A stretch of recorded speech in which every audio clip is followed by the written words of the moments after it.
Hi, and welcome to TCM Presents Through the Monocle. Today, on our inaugural episode, we are going to be discussing The Dark Knight.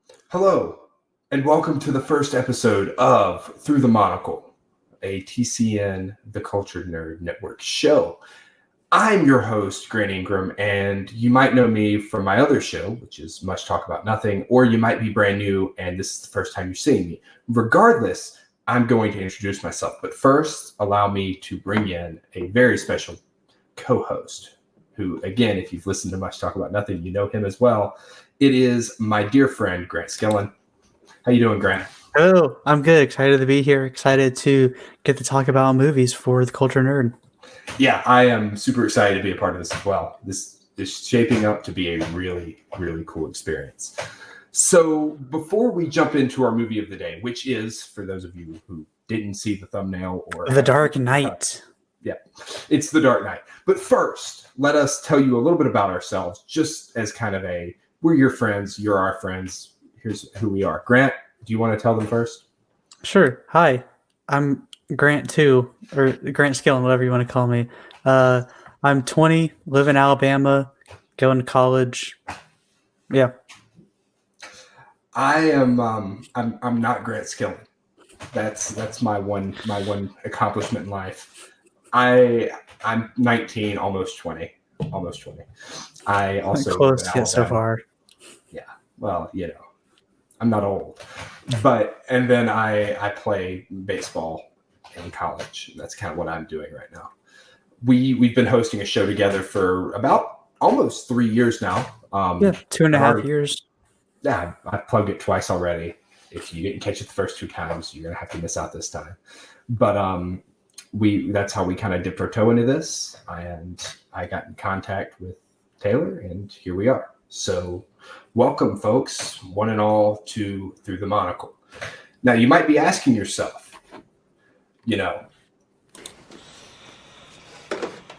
what are you? I've been wondering that for a long time, but here we are. Yeah.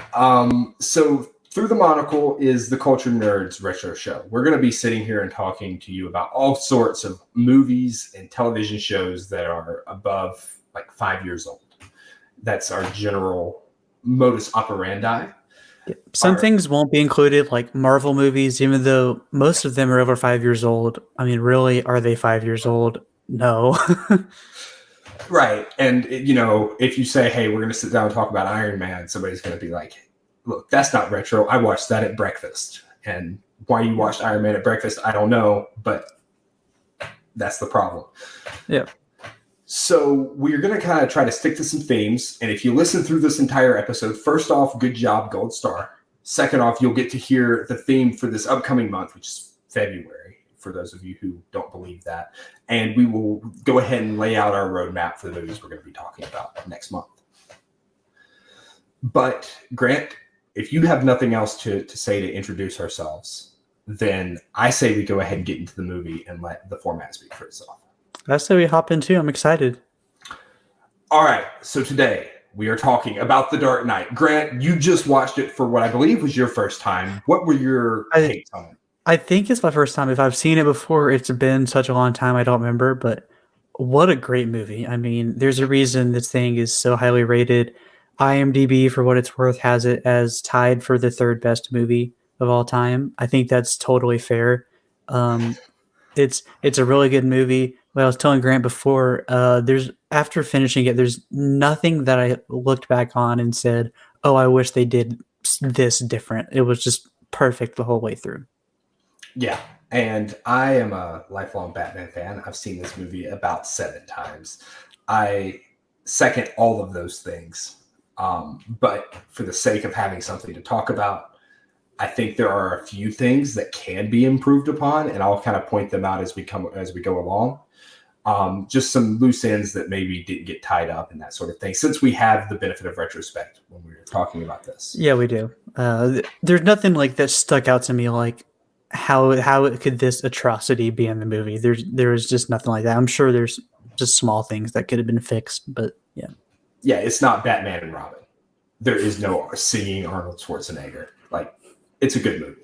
I think we agree. So as we go into it, I do want to mention kind of our rating criteria, right? So we're looking to see, and Grant, if you want to do this, you can. But we are looking to see, is it overrated or is it overhated?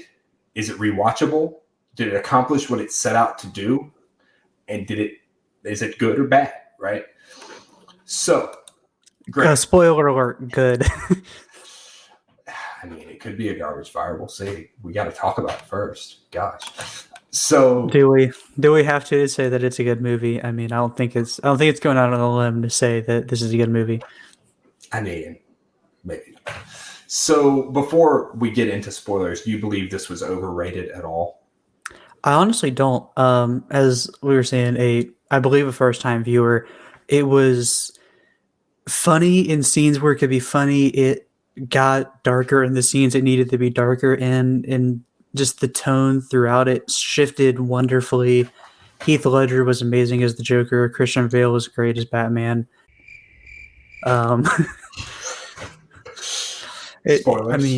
Spoilers. Oops. We can censor that. But yeah, it was just a great movie overall. Yeah, I'm with you. I don't think it is possible to overrate this movie. Like, I think a perfect 10 would still be underrating it. Or you could say it's just perfectly rated. I mean, it's rated. It can just be like, yeah, people are right. Yeah, I think so. So I guess we should kind of go ahead and dive into some spoilers. Grant, what were some of the early key moments that stood out for you? And I should say, spoiler warning for those of you who have missed out on the cinematic masterpiece for the last 15 years. Like me. From the beginning, the masterpiece that is Heath Ledger as the Joker is shown. Any scene he appears in, he's just extremely psychotic and crazy, and yet just wonderfully acted. Like, I could not imagine a more perfect person to be Joker in this movie, or really to be Joker in general. Joaquin Phoenix, I believe, did a good job in Joker, but yeah, and Jack Nicholson obviously, but Heath Ledger was just so good. Heath was his own character. Like, all those other actors played the Joker, and Heath Ledger played something else entirely in a purple suit, and it was amazing. Yeah, like, just wonderful. Yeah, and there's so many just funny lines, funny moments. It starts right away in the first bank heist scene. Everyone's shooting the other people, trying to get their share. And the guy goes, "You're supposed to kill me, right?" As he has the gun pointed to the other guy's head. He goes, "No, I killed the bus driver." "What bus driver?" Proceeds to just get run over by the bus driver of the bus he didn't know was coming through the wall. Yep. And at that point, I believe we see Heath take off the clown mask for the first time, which, fun fact, I believe those clown masks were a callback to the Batman 66 show. Okay. Just for those of you who are cultured nerds out there. Wink. Yeah. Takes off the clown mask to reveal the clown mask. Right. Yeah. So right away it starts off with that. Then not long after it cuts to where they're trying to figure out who the Batman is. They have the Batman suspect list. Right. And that is absolutely hilarious. We have good old Elvis on top, followed by Abraham Lincoln and Bigfoot as shown, and I believe it's the Patterson film. I think so. I think that's right. And the great thing about that is, like, it's this, I believe at the time we're hearing on the news that the police are hunting for this man who could be Batman. And you just see this list that they obviously do not care because Batman is helping them out, which does serve as a really good tonal piece, especially to where we get to at the end of the movie. It acts as a really good dichotomy. Whereas here, the police force is like, we love him to death. And at the end, you have that iconic line that I might not be able to quote for copyright reasons, but it essentially boils down to, "For now you'll chase me, but I will be back when Gotham needs me. I'll be back." That's Batman and Robin, but still, it's not really, but it could be. Yeah. Then from there, I don't remember the 100%. I'm not going through every single little scene. Next funny moment I have is when there's the fight scene in the parking garage, and there's all the fake Batman. He got him tied up. At the end, one of them goes, "What gives you the right? What's the difference between you and me?" "I'm not wearing hockey pads."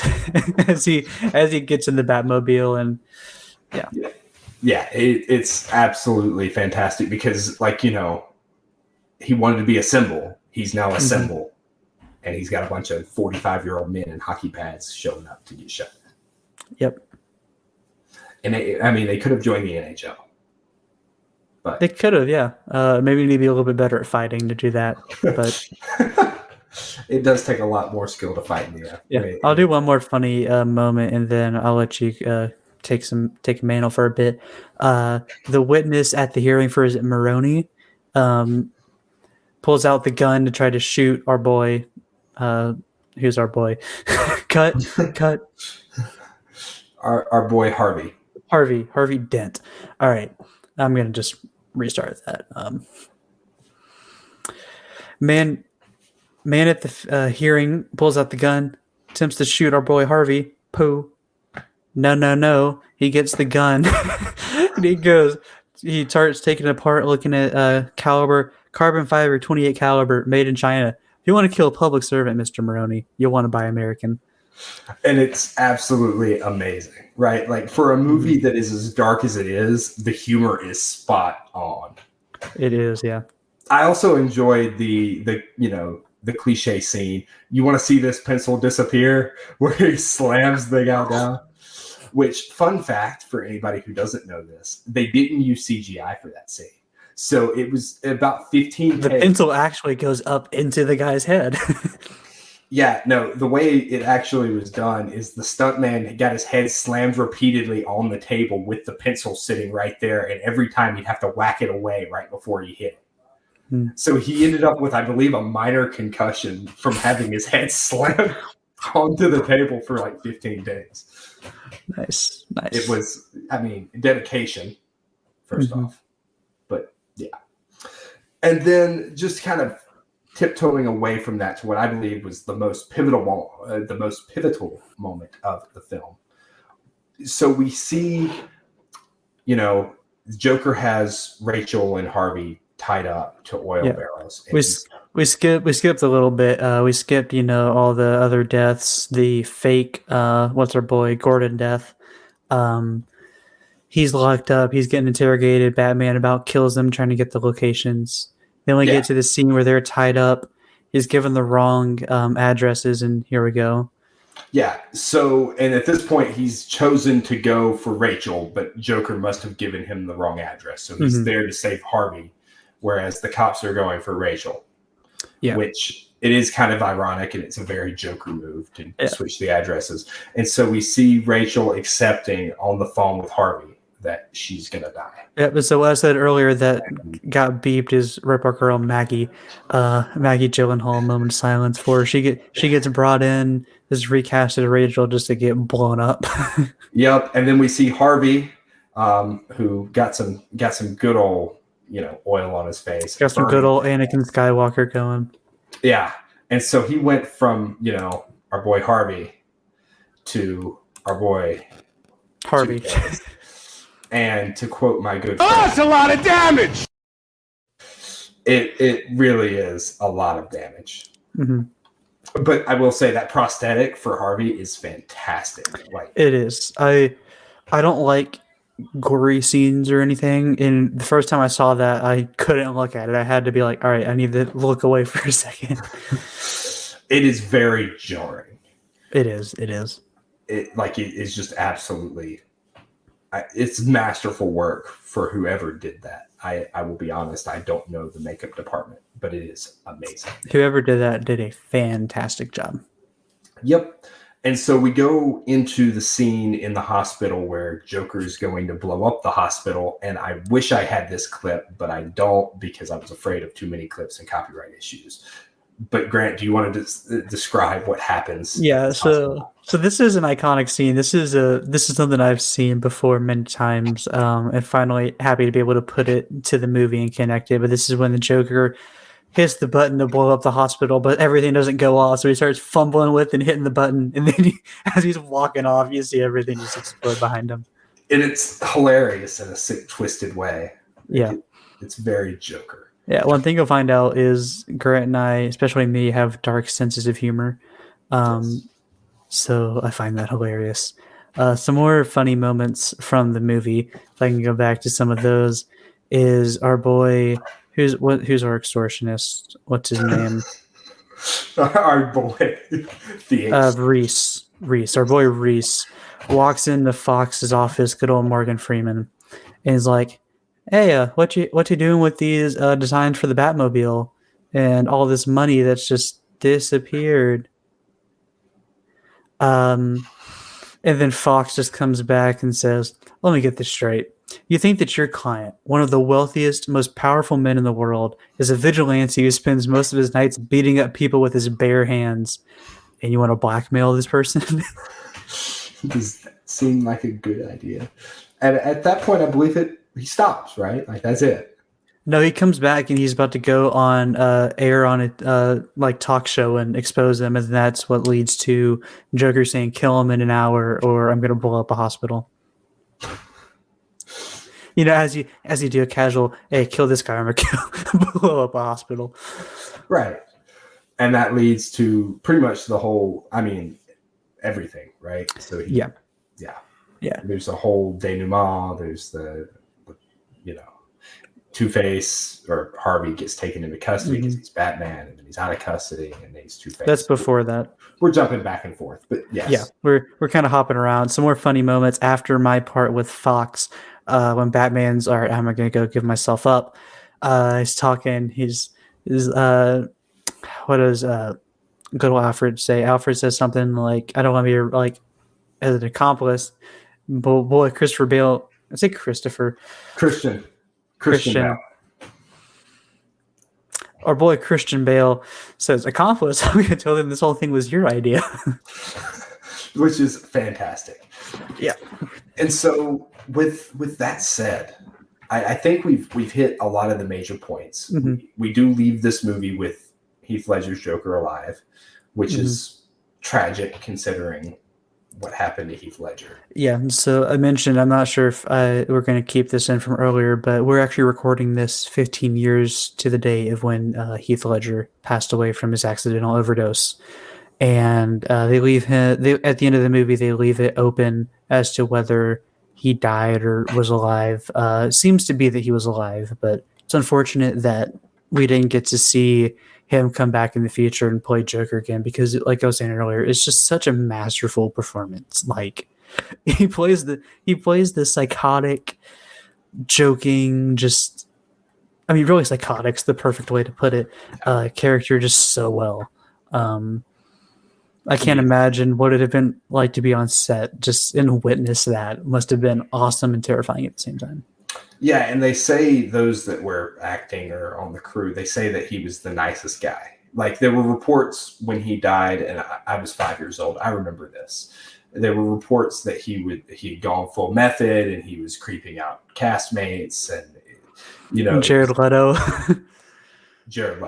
But all of this and the role had driven him to suicide, and that's just not true by all knowledge reports. So I believe his sister had said it was an accidental overdose. It was a mix of medications for various mental disorders, I believe, based on. I'm not sure. I see something. He did have some issues with drugs and addictions with that throughout his life. But yeah, it was still accidental, still sad, regardless of what happened.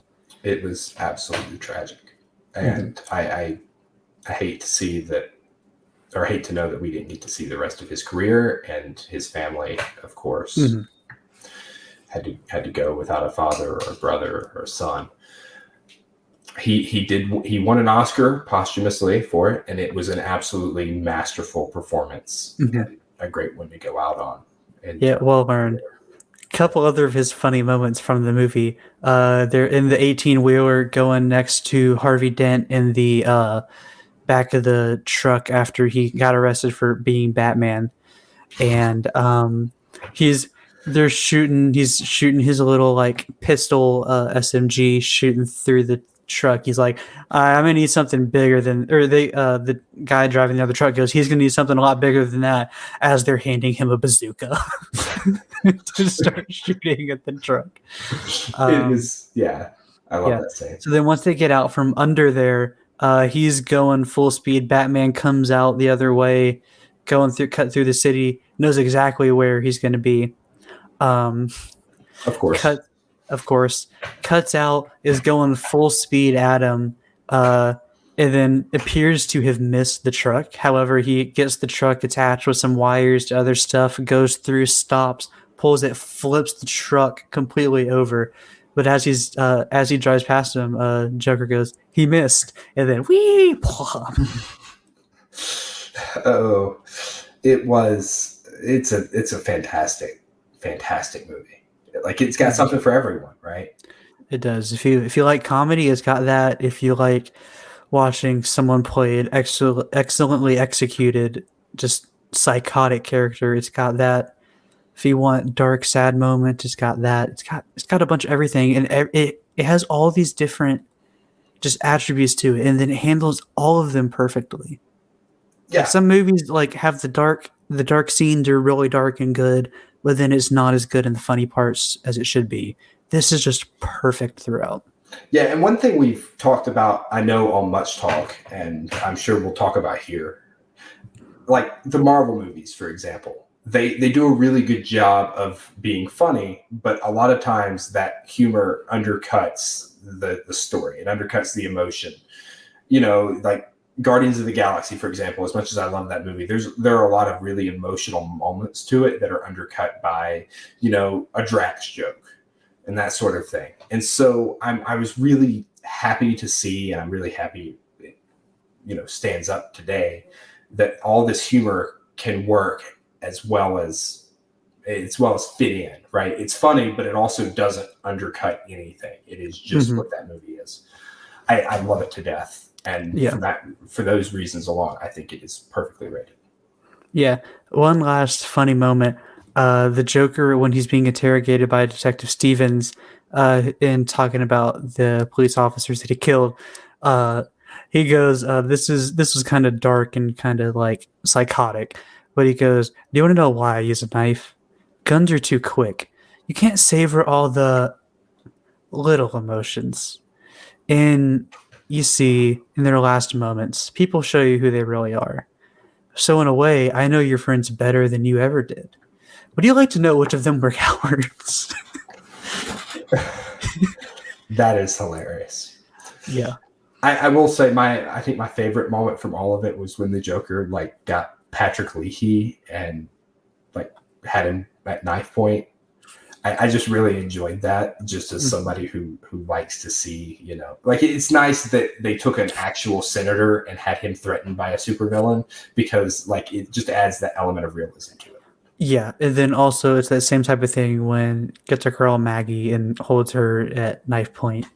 Yeah. It's funny how he tells the different stories of, "You want to know why I have these scars?" Yeah, and that's something I did want to mention. He's the unreliable narrator of that is the most Joker thing that this Joker does. It is the most comic booky thing, and I love it to death. Yeah, it we've said it a bunch already, but just I wish we could have seen more as Heath Ledger as Joker. Just the way he does the character is so unique and yet so iconic that it's really a shame we never got to see more of it. Yeah, and that was actually the thing when I said that I had some things that could be improved upon. That is the one thing. And obviously, there's nothing they could have done. I just want more of that character. That's it. So you've seen Joker, the movie itself. I haven't. Yes, I have. Is Joaquin Phoenix is kind of similar, or is it psychotic in his own way? So Joaquin is less criminal mastermind and more criminally insane. Okay. He's more of what I would call a killing joke Joker. He got kicked in the teeth a few too many times and just completely lost his daggone marbles and became psychotic. And he's he's not as much of a financial criminal, right? He's not stealing money from the mob. He's killing people who he feels have wronged him. So there's almost like a vigilante sense to it. Well, Joker will come up at some point. I'll force you to watch that movie, but I think they're very different characters. Okay. Yeah. So in terms of our criteria for rating this, we've already discussed we think it is aptly rated. Now, we discussed before we started recording, what do you feel that this movie set out to do, and did it accomplish that? I mean, You'd be better to speak on that knowing the full story of the three movies. But I mean, just in terms of like the quality of the movie, you can tell that they got Christopher Nolan, they got a bunch of big name actors. They sought to make a great movie, clearly, and they clearly accomplished that.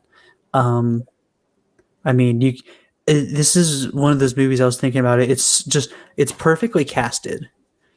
It is. It's perfectly written and it's perfectly directed. Like it was perfect in every aspect. And it was just set up to succeed and then did it. Yeah, I could not agree more. Personally, I think that they were setting up to set up a good sequel, or setting out to set up a good sequel rather. Yeah, to of course. Batman Begins, to improve upon the first, because Batman Begins had a lot of pressure on it. It's coming off of Batman and Robin, which single-handedly nearly killed comic book movies. We will get to that movie at some point. The only person that can kill Batman, yeah, is the box office. is Batman himself. Yeah. So they bring back Batman Begins, and it's this grounded take, and it's fantastic. It is an absolutely fantastic movie, and if we had the time at this point to cover it, I would highly suggest we do. But if you haven't seen it, go watch it, Grant. Go give it a watch, and go give Dark Knight Rises a watch. But I think this one did a fantastic job of somehow upping the stakes from the original while also keeping that same grounded feel and making it feel like it could take place in a place like Chicago or Pittsburgh or New York even. Like, I think it accomplished that. And I think it accomplished on a much grander scale, something I don't even know it set out to do. I think it saved comic book movies. Like 2008 was the year of Iron Man. Yeah. But it was really Batman that dominated. And I think without this movie, I don't think we would have the MCU as it is today. I don't think the audience would be there. Yeah. Let me see. When did Iron Man come out? It was that same year, but what date? I want to say it was June of 08, but I could be wrong. Actually, it would have been May or June of 08. Had to have been. May 2008. Yeah. So I believe it actually let me make sure before I say this that I'm not incorrect. Yeah, Iron Man came out before The Dark Knight. Right, but Iron Man made a fraction of the money. Like, I don't think Iron Man turned 600 million. This is what Google's for. This is what great research. Yeah, gross worldwide was 600 million. Yeah. So this movie made 1.1 billion, best of my memory. And so I credit it just over a billion, yeah. Yeah. I credit it with being the comic book saving grace. Because as good as Iron Man was, I do not think that they would have seen the market that was there without The Dark Knight. Yeah, and I mean, Iron Man itself was a great movie, and the MCU built on that and just has some incredible movies, especially in that span and moving into later with Infinity War and Endgame. They upped their quality a ton. I wouldn't even say, and Grant will see this as a surprise, I wouldn't even say those movies are as good as this movie, as Dark Knight. No, for sure. And Grant knows how much I really like MCU movies. But just the quality just throughout this movie and in every aspect is just top tier, just all around. I could not agree more. And like I said, I think that this set a template, right? If you want to be a successful comic book movie at this time, you were a grounded movie. I mean, you can look at, even The Incredible Hulk, which I want to say was later that year, was fairly grounded, and like it might have just been more based on Batman Begins, but it still carried over. It was this realistic aspect, like the later X-Men movies really leaned into it and that sort of thing. Like, it really did define comic book movies for a long time, and to some extent it's still defining them today. Like, this movie has a massive impact, and it well deserves to. It's fantastic.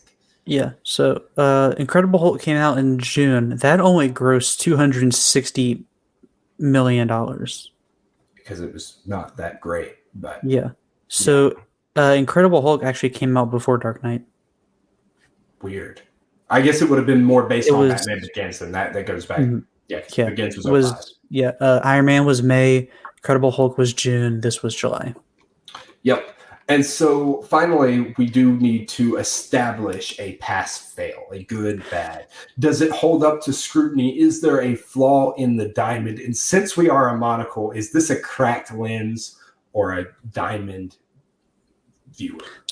I don't know. Is this a cracked lens or a full monocle?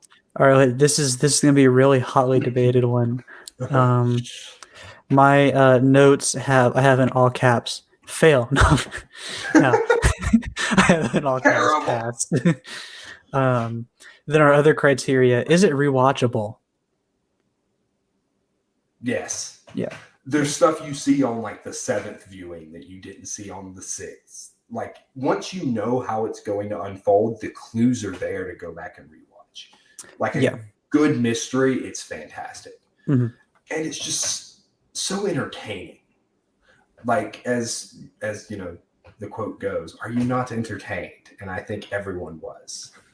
Are you not entertained? Yes. That's exactly how he looked. Just like that. He was wearing the blue hoodie and everything. Yep. Yeah.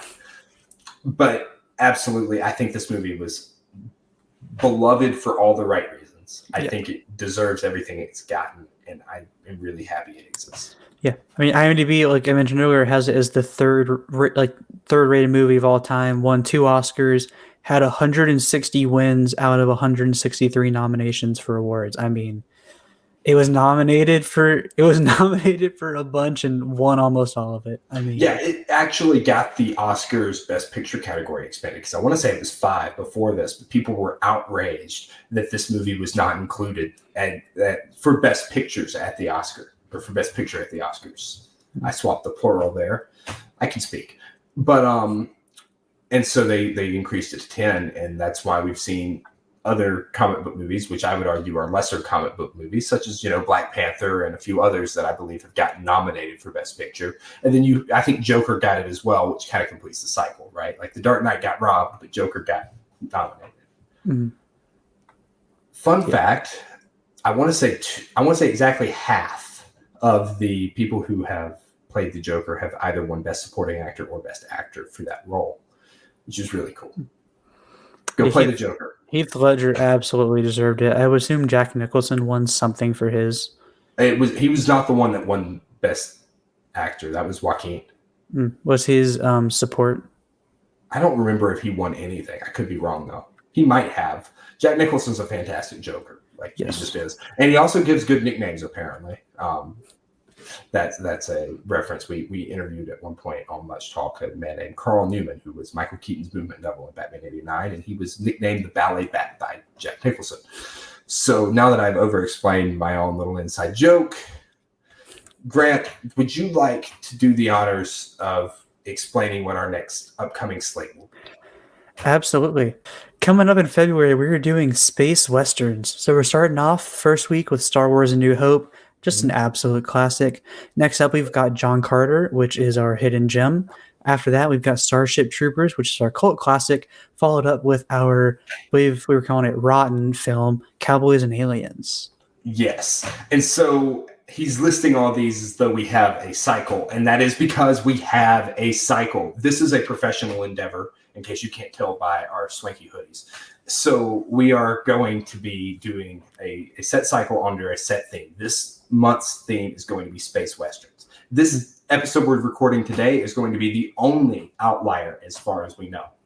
Yep. Hopefully the only outlier if everything goes to plan. The first month, February, is going to be, as I said, space westerns. I said.